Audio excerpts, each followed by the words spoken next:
ማለት መሰለህ እኔ አሁን የምፈልገው ምንድነው ያለኔ ራን የሚያደርግ ነገር እኔ ላይ ጥገኛ ያልሆነ ነገር that's called business ወይዛ አሁን ለምሳሌ ለምሳሌ ዩቲዩብ እኔ ላይ ነው ጥገኛ ቲክቶክ እኔ ላይ ነው ማለት እኔ ኮንቴንት ክሬት ባላደርግ ሌላ ሰው ክሬት አድርጎ ዩቲዩብ ላይ ብለቀው የታለስ ነው ለምን እኔ ላይ የተገነባ ብራንድ አሁን ኢትዮጵያ ለምሳሌ በቢዝነስ እይታ ነው ኢትዮጵያ ለምሳሌ ኮንሱመር ሀገር ነች ፕሮዲዩሰር አይደለች ምን ማለት ነው ለምሳሌ ልንገር ወጪ 80 ሺህ ብር ሊሆን ይችላል በወር ገቢ ግን 800 ሺህ ከሆነ 10 እጥፍ ከሆነ ምንድነው ማተር የሚያደርገው አሜሪካ ኮንሱም የፈለገችውን ታድርግ ፕሮዲዩስ የምታደርገው ግን በብዙ እጥፍ የሚበልጥ ከሆነ በቃ ጂዲፒ ትልቅ ነው ሀብት እኮ ማለት እኮ ስም ኮኔን ሀለ ማውጣት አይደለም እያወጣህም በጣም ብዙ መመለስ ነው ለምሳሌ ተቀጥረ ስትሰራ በጣም ብዙ ወጪ ይኖርብሃል ሶ ገቢህን ለመጨመር ስትል በመሱ ስራ መስራት አለብህ የግድ ቢዝነስ ውስጥ መግባት ላይ ተጠብቅብህ ይችላል ኦፍ ኮርስ ገባ ፕሮዲዩሰር መሆን አለብህ ኦፍ ኮርስ that's why አሁን በዛ መሃል ግን እየበሰልክ ስትሄድ የሆነ ገንዘብ መያዝ ስትጀምር ግን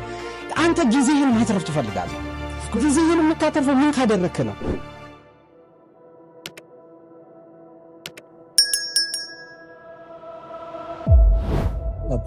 እኔ የምፈልገው ምን መሰለህ እውነቱን ስነግርህ ያው የራስህ አይደለ ህልም እኮ የራስህ ነው ለምሳሌ እኔ የሚታየኝ ነገር አለ አንተ ላይ ታየህ ይችላል ከታየህ ደግሞ ታየህ ነው የሚባል ነገር ምን ማለት መሰለህ እኔ አሁን የምፈልገው ምንድነው ያለኔ ራን የሚያደርግ ነገር እኔ ላይ ጥገኛ ያልሆነ ነገር that's called business ወይዛ አሁን ለምሳሌ ለምሳሌ ዩቲዩብ እኔ ላይ ነው ጥገኛ ቲክቶክ እኔ ላይ ነው ማለት እኔ ኮንቴንት ክሬት ባላደርግ ሌላ ሰው ክሬት አድርጎ ዩቲዩብ ላይ ብለቀው የታለስ ነው ለምን እኔ ላይ የተገነባ ብራንድ በተለይ ይሄ ኮንቴንት ክሬሽን ላይ በተለይ ይሄን የሚመለከቱ ሰዎች ብዙ ጊዜ አይተኮነ አንድም ዩቲዩብ ቻናል ኦር አንድም ቲክቶክ የምታገናኘው ከክሬተሩ ጋር ነው ያለ ክሬተሩ ዜሮ ነው የሚሆነው ገብቷል ለምሳሌ ብዙ ዩቲዩብ ቻናሎች ማየት ትችላለህ እኛም ሀገር ውጭም ሀገር ማለት ነው በጣም ያስለምዱትና ቻናላቸው ራሳቸው ሰዎቹ ማለት ነው እነሱ ሌላ ስራ መስራት ሲጀምሩና ሌላ ሰው ቀጥሮ ማሰራት ሲጀምሩ ቻናሉ መውደቅ ይጀምራል ለምንድን ነው ካልከኝ አንተ ላይ ጥገኛ ከሆነ ያ ነገር you are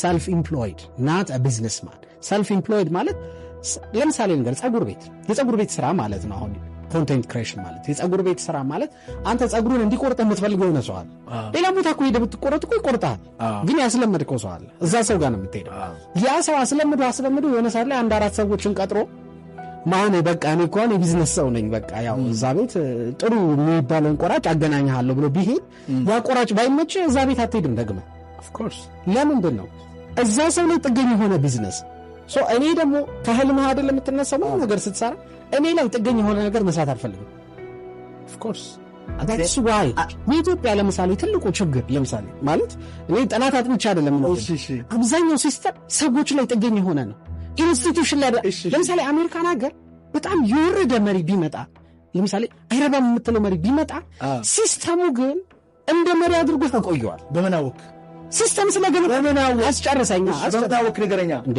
ያየን ያለ ነገር ነው ለምሳሌ አሜሪካን ላይ በጣም ብዙ ማይሆን ውሳኔ ወሰኑ መሪዎች አሉ ለምሳሌ አሜሪካን ወደ ጦርነት የተከተቷት በጣም ብዙ ቢሊዮን ዶላር በርን ያደረጉ መሪዎች አሉ እንደ ትራምፕ አይነት ሰዎች ደግሞ የቢዝነስ ሰዎች አሉ ቢሰደብም ሲመጣ አሁን የሚመሰገን ሰው ነው አይደል ግን በጣም ብዙ አይነት ስቱፒድ የሆኑ ስማርት የሆኑ መሪዎችን አስተናግዳለች አሜሪካ አንድም ቀን ግን ፍራክቸር እንኳን አላረገም ሲስተማት ይተነቀነቀ ለምንድን ነው ሲስተም ላይ ነው የተገነባው ኢንስቲትዩሽን ላይ አንድ መሪ ጥፋት ቢያጠፋ ፍርድ ቤት የሚያቆሙ ሲስተም አለ ለምሳሌ ቭላድሚር ፑቲን አንድ ነገር ቢሆን ራሽያ ሜቢ ፍራክቸር ልታረግ ትችላለች እሱ ላይ ስለቆመች ቢዝነስ ግን ኢዝ ኤ ሲስተም ገባ ያላንተ የሚቀጥል ማለት ነው ለምሳሌ ለምሳሌ የማን ያዟል ግቢ ማን ያዟል የሚፈልግ የለበትም ለምሳሌ የማን ያዟል ማኔጀር ብትሄድ ሌላ ማኔጀር መጣ ቤቱን ራን ማድረግ አለባት እኛ የቢዝነስ አማተሮች ነንና አሁን ኢትዮጵያ ለምሳሌ በቢዝነስ እይታ ነው ማለት ኢትዮጵያ ለምሳሌ ኮንሱመር ሀገር ነች ፕሮዲዩሰር አይደለች ምን ማለት ነው አስጨርስ እሺ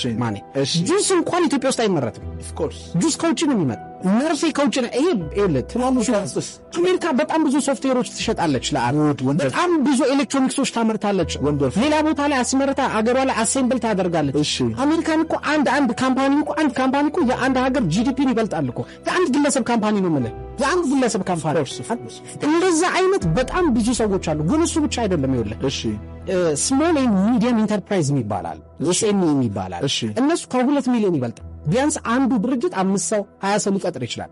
የአሜሪካን ኢኮኖሚ የተገነባው በመንግስቱ አይደለም በህዝቦቿ ነው። በጣም ብዙ የግል ስራ የሚሰሩ አሁን አንተ ለምሳሌ ስሞል ኤንድ ሚዲየም ኢንተርፕራይዝ ነው የምትባለው።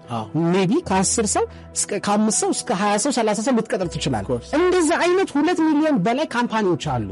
አየህ ይሄ ማለት አንድ ሰው አንድ ቦታ ተቀጥሮ ሲሰራ 5 ቤተሰብ ሊያበላ ይችላል። ሙታው ስንት እንደሚሆን ያ ኢኮኖሚ ነው ግዙፍ ያደረጋት አምራች በመሆኗ። ኢትዮጵያስ ኮንሱመር ነን እኛ። የምንሸጠው ምንድን ነው? እግዚአብሔር የሰጠንን ከመሬት የሚወጣ ቡና ነው የምናመር። አምርተን እንኳን አለ ይሄን እንዴት ልበል የማይንድ ውጤት አይደለም ሁላ የምንሸጠው። ያ ምን ያደረገን መሰለ? ጥገኛ ያደረገን። እነሱ ደግሞ ያለ ዶላር አይገዙንም፣ እኛ ደግሞ ዶላር ያስፈልገናል። ዶላር ግን ስለ ኢነጎ አሁን ነገ ብሪክስ ውስጥ ስለገባ በኢትዮጵያ ብር ይገበያያሉ ማለት አይደለም። አትሾ ያሉም ቢሆን ትገዛለህ እያልኩ ያለሁት ግን አንድ ሀገር እንደ ሀገር ለማደግ መጀመሪያ ፕሮዲውሰር መሆን አለበት። በቃ ያፈራን በመጠፈር ኮንሱመር ግን ይታለ ይመስላል እንዴ አሜሪካ ሊሆን ይችላል። ግን ይኸውልህ አንተ ለምሳሌ ልንገርህ ወጪ 80 ሺህ ብር ሊሆን ይችላል በወር ገቢ ግን 800 ሺህ ከሆነ 10 እጥፍ ከሆነ ምንድን ነው ማተር የሚያደርገው? አሜሪካ ኮንሱም የፈለገችውን ታድርግ። ፕሮዲውስ የምታደርገው ግን በብዙ እጥፍ የሚበልጥ ከሆነ በቃ ጂዲፒ ትልቅ ነው። ሀብት እኮ ማለት እኮ ሀብት እኮ ስኩንኩንን ለማውጣት አይደለም፣ እያወጣህም በጣም ብዙ መመለስ ነው። ነው በቀላሉ ልንገርህ። አንተ ወታደሮችን ወደ ጦር ሜዳ ላካቸው እና ያንተ ወታደሮች እየተማረኩ ወር እየተገደሉ እጅ እየሰጡ ከመጡ ምንድነው ከስራ ያለው በጦርነት አይደል? ስለ ዋር ነው ማወራ። ለምሳሌ ግን የኔ ወታደሮች ደግሞ ሄዶ እየማረኩ እንትን ካሉ ከመጡ ግን ይሞት አለ በዛ መሃል። ቢዝነስ እንደዛ ነው፣ ኢንትራፊነት እንደዛ ነው። አየህ ምን ማለት ነው? የምታወጣው ገንዘብ ይኖራል በደንብ በር የምታደርገው ካሽ አለ፣ ኮንሱም ታደርጋለህ። ፕሮዲውስ የምታደርገው ግን የሚበልጥ ከሆነ ወልዚ ነው ይዘው ፕላስ ዋን እንኳን ከሆነ ነው 100 ብር አውጥተህ 101 ብር ካስገባ ትልቅ ቫልዩ ነው። ኢትዮጵያ ምን ልንገር 100 ብር አስገብታ የምታወጣው ቢል 1000 ብር ይሆን ደስ ዳህ ያደረገ አሜሪካን አተወዳደር አዘ ሞዴል ለምን እንደ ሰው አሁን የሚያይ ሰው ለምሳሌ ልንገር ይሄን የሚያይ ሰው must be ፕሮዲውሰር ማለት ነው። ለምን ለምሳሌ ተቀጥረ ስትሰራ በጣም ብዙ ወጪ ይኖርብሃል። ሶ ገቢህን ለመጨመር ስትል ሁለሱ ስራ መስራት አለብህ። የግድ ቢዝነስ ውስጥ መግባት ላይ ተጠብቅብህ ይችላል። ገባ ፕሮዲውሰር መሆን አለብህ። ኦፍ ኮርስ that's why አሁን በዛ መሃል ግን እየበሰልክ ስትሄድ የሆነ ገንዘብ መያዝ ስትጀምር ግን አንተ ጊዜህን ማትረፍ ትፈልጋለህ። ጊዜህን የምታተርፈው ምን ካደረክ ነው? አንተ የፈለግከውን ነገር እያደረክ የገነባኸው ሲስተም ገንዘብ የሚያመጣ ከሆነ በጣም አስጨረሰኝ። አሁን ምን ማለት ነው? ለምሳሌ ማኔ ይሄ የማን ያዟል ግቢ የሚባለው ቤት ራሱን ቢችል ማኔ በዚህ ሰዓት የምሳሌ ነው የምልህ ሐዋይ የተዝናና ነው ያለው። ከዛስ ግን እዚህ ቤት ተሸጠ ዛሬ 1000 ብር ገባ 10000 ብር ገባ 100000 ብር ገባ ብሎ አይጨነቅም። ያ ሲስተም ገንብተሃል። እንትና ማኔጀር ወጣ እንትና ለቀቀ አያገባህም። ለምን ሲስተም ገንብተሃል። ያ ከክሬተርነት ይበልጣል ያልኩ። ኢቢኤስ ኢትዮጵያ ውስጥ ቁጥር 1 ቻናል ነው አይደል? ከባለቤቱ ጋር ከዚህ በፊት አውርቼ አውቃለሁ። ምንም አያውቀውም ሰውዬው ፊት ቀርቦ አያውቅም መድረክ ላይ ለምሳሌ ምንም አያውቅም ስቴጅ ላይ። ግን ይሄ ሰው ግን ይኸውልህ ሲስተም ገንብቷል። ሲስተም ያለሱ ኢቢኤስ ስራን ያደርጋል። ራኬብ ሄዳለች አይደለ? ናፍቆት መጣች፣ ናፍቆት ሄደች፣ ሌላ መጣች።